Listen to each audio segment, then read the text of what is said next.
آخری 10 دن میں لیلۃ القدر رکھی ہے، اعتکاف رکھا ہے۔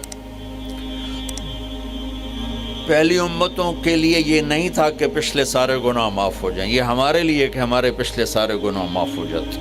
اللہ تعالیٰ کا عرش پہلے آسمان پہ آ جاتا ہے، جنت کے دروازے کھل جاتے ہیں، جہنم کے بند ہو جاتے ہیں، شیطان قید ہو جاتے ہیں، اور سمندر کی مچھلیاں اور زمین کی چونٹیاں تک روزہ رکھنے والوں کے لیے دعا کرتی ہیں، اور اللہ تعالیٰ جنت کو روزانہ کہتا ہے ان قریب میرے نیک بندے بندیاں آنے والے ہیں، تو ان کے لیے میک اپ کر لے، تو ان کے لیے تیار ہو جائے۔ یہ اللہ تعالیٰ کی رحمت کو لینے کا سیزن ہے۔ پہلی امتوں کو اعتکاف نہیں ملا تھا، ہمیں اعتکاف ملا ہے کہ 10 دن اللہ دے بوئے تے پہ جاؤ، یا اللہ تیرے کو معافی کروا کے ہی اٹھنا ہے، میں اٹھنا ہی کوئی نہیں۔ تو جو دروازے پہ آ جاتا ہے آدمی اسے معاف کر ہی دیتا، کوئی بہت ہی سخت دل والا ہو تو معاف نہ کرے، ورنہ بڑے سے بڑے غصے والے بھی کہتا اچھا جی جاؤ معاف کیتا۔ اس میں ایک لیلۃ القدر ہے، وہ بعد میں بات کرتا ہوں۔ پھر اللہ تعالیٰ نے اس میں غریب آدمی کی کہ روزے اچھے گزر جائیں، عید اچھی گزر جائے، اس کے لیے اللہ تعالیٰ نے صدقہ فطر رکھا ہے۔ ہم اسے عید کے ساتھ جوڑ دیتے، پہلی رمضان سے دینا چاہیے تاکہ غریب اپنا کوئی روزہ تو رکھ سکے۔ پہلی رمضان سے 29 رمضان تک جب مرضی دے دیں، اور اگر وہ فطرانہ ادا نہیں کرتا تو اس کے روزے اس کے سر کے اوپر سے بھی نہیں جاتے، وہیں کھڑے رہتے ہیں۔ اور عام طور پر یہاں اخبار میں ٹی وی پر گندم کے لحاظ سے آتا ہے 2 سیر کڑک دے دو، وہ تھوڑے سے پیسے ہیں، 100-200 روپے ہے۔ میں آپ کو آپ سب مالدار لوگ بیٹھے ہیں، میں آپ کو اپنے نبی کا صدقہ فطر بتاتا ہوں کہ آپ کیا دیتے تھے۔ آپ کشمش دیتے تھے، کھجور دیتے تھے، جو بھی دیے ہیں۔ تو کشمش 3 کلو، بازار میں 3.5 کلو، بازار میں جا کے پوچھیں جو سب سے اچھی کشمش ہو، یا پھر درمیانی، گھٹیا نہیں درمیانی اور سب سے اچھی، وہ پتہ کرے وہ کتنی ہے، 1000 روپے کلو ہے، 1500 روپے کلو ہے۔ آپ کے گھر کے 4 افراد ہیں تو ایک گھر سے 6000 روپے غریب کو جائے گا۔ آج تو 6000 میں ایک ہفتہ نہیں گزرتا۔ تو اب سب سے عرض کرتا ہوں، ویسے بھی خیرات کریں، افطاریاں کروائیں، اور صدقہ فطر کشمش کے حساب سے دیں۔ یہ آپ سب بھائی بہنوں کی خدمت میں گزارش ہے۔ اللہ نے آپ کو رزق دیا، خرچ کریں، یہی آپ کے ساتھ جائے گا، باقی سارا ادھر ہی رہ جائے گا۔ لیلۃ القدر، انا انزلناہ فی لیلۃ القدر وما ادراک ما لیلۃ القدر لیلۃ القدر خیر من 1000 شہر تنزل الملائکۃ فیہا بإذن ربہم من کل امر سلام ہی حتی مطلع الفجر۔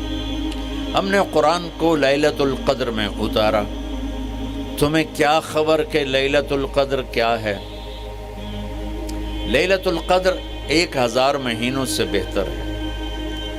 اس میں فرشتے اترتے ہیں اور یہ صبح تک رہتی ہے۔ لفظ قدر عربی میں اس کا ایک مطلب ہے قیمت۔ سبحان اللہ۔ تو اللہ نے کہا میں تمہیں بتاؤں، آپ سب تاجر بیٹھے ہو، لیلۃ القدر کی قیمت کیا ہے؟ 1000 مہینوں سے بہتر ہے، 1000 مہینوں سے بہتر ہے۔ اب 1 روپے پر 1000 نفع لے سکتے ہیں؟ دنیا میں کوئی ایسا کاروبار ہے؟ جو ہیروئن بیچتے ہیں وہ بھی نہیں لے سکتے۔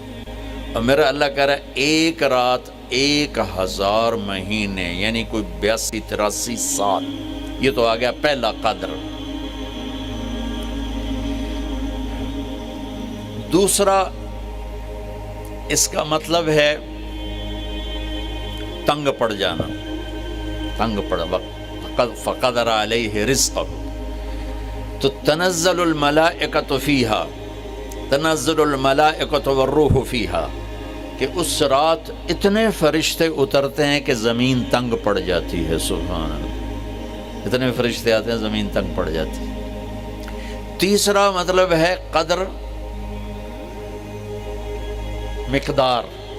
مقدار کو، تو اللہ تعالیٰ نے اس کا آخری مطلب بھی بتایا، سلام ہی حتی مطلع الفجر، کہ یہ فجر کی نماز تک، فجر کی اذان تک یہ رہتی ہے۔ 3 مطلب ہیں قدر کے، تینوں اللہ نے قرآن میں کور کیے۔ قیمت کیا ہے؟ 1000 مہینوں سے بہتر۔ تنگی کیا ہے؟ فرشتوں سے زمین بھر جاتی ہے۔ مقدار کیا ہے؟ صبح صادق۔ لیلۃ القدر 27 کی نہیں ہوتی، 21، 23، 25، 27، 29۔ اب یہ 5 راتیں جاگنے چھٹ، آپ لوگ تو ویسے رات کے بادشاہ ہو، جاگ لو۔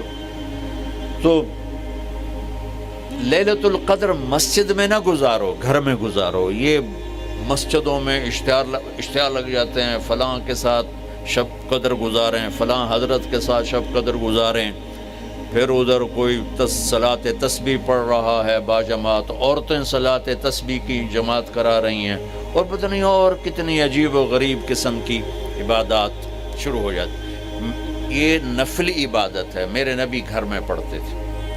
آپ نے اشراق کے سوا ہر نفل گھر پڑھا، ہر سنت گھر میں پڑھی، تو آپ لیلۃ القدر کو یہ مستورات بھی آپ بھی اکٹھے ہو کے نہیں منانا، الگ الگ مصلی بچھا کر اپنے اللہ سے رونا دھونا کرو، اپنے اللہ کو منانا کرو، میں بھی کروں، آپ بھی کریں۔ نوافل کی جیسے ابھی شب برات گزری تو اشتہار تھے، میں جا رہا تھا ادھر غلام آباد میں، ایک جنازہ ہو گیا تھا، تو اشتہار فلاں حضرت کے ساتھ شب برات گزاریں، فلاں مسجد میں شب برات گزاریں، فلاں جگہ شب برات گزاریں۔ بھائی وہ گھر میں منانے کی ہے، مسجد میں نہیں۔ میرے نبی نے نفلوں کو تنہائی میں ادا کیا، فرض کو مجمع میں ادا کیا۔ لیلۃ القدر میں جاگنا نفل ہے، اور پھر جب کٹھے ہو جائیں گے لوگ اور عورتیں تو پھر ساتھ غیبت بھی چلے گی، اور ایک غیبت کا بول ساری رات کو اڑا کے رکھ دے گا۔ مردوں یا عورت کٹھے ہو جائیں، غیبت سے تو بچتے نہیں، نہ ہی رک سکتے ہم۔ سندھ سے ہم بائی روڈ آ رہے تھے، کراچی سے بائی روڈ جماعت تھی، تو وہ راستے میں بڑی غیبت کریں، نوجوان تھے سارے نئے نئے، میں چپ کر کے سنتا رہا۔ جب کوئی 2 دن گزر گئے نا تو ہمارے پاس بڑی وین تھی، میں نے کہا بچوں ایک نصیحت کرتا ہوں کہ غیبت نہ کیا کرو، مذاق کرو، ہنسا کرو، کھیڑا کرو، غیبت نہ کرو۔ تھوڑی سی میں نے اس پہ بات کی تو بڑے متاثر ہوئے، کہا جی ٹھیک ہے انشاءاللہ آئندہ بالکل نہیں کریں۔ کوئی آدھا گھنٹہ گاڑی میں سناٹا رہا، آدھے گھنٹے کے بعد ایک بولے مولانا جی غیبت نہ کری تو پھر گلاں کی کریے۔ یہ میرا کلچر ہے، لہٰذا عورتیں عبادت کے لیے بھی اکٹھی ہوں گی تو غیبت شروع ہوگی، مرد مسجد میں اکٹھے ہوں گے وقت ضائع ہوگا، غیبت شروع ہوگی۔ میرے بھائی بہنوں، ہر نفل کو گھر میں گزار، اپنے گھر کو بابرکت بناؤ، اپنے گھروں میں نفل پڑھو، تلاوت کرو، ذکر کرو۔ صرف اشراق کے نفل میرے نبی مسجد میں پڑھتے تھے 2 رکعت، باقی ہر نفل آپ نے مسجد میں ادا کی۔ تو یہ چند چیزیں رمضان کے متعلق میں نے عرض کی ہیں۔ اب ایک بڑی اہم بات میں آپ کے سامنے عرض کرنا چاہتا ہوں۔ رمضان کی دولت کس سے ملے گی؟ رمضان کی برکات کس سے ملیں گی اور کون محروم ہو جائے گا؟ آپ نے فرمایا 4 آدمی ایسے ہیں جن کی رمضان اور شب قدر میں بھی بخشش نہیں ہوتی، بس اس سے ہم اپنے آپ کو بچا لیں۔ کون ہے یا رسول اللہ؟ آپ نے کہا مدمن خمر، شراب کا عادی، کبھی کوئی پی لے توبہ کر لے، میں اس کی اجازت نہیں دے رہا ہوں۔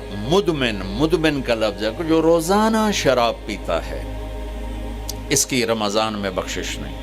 عاق لوالدیہ، جو ماں باپ کا نافرمان ہے، اس کی بخشش نہیں۔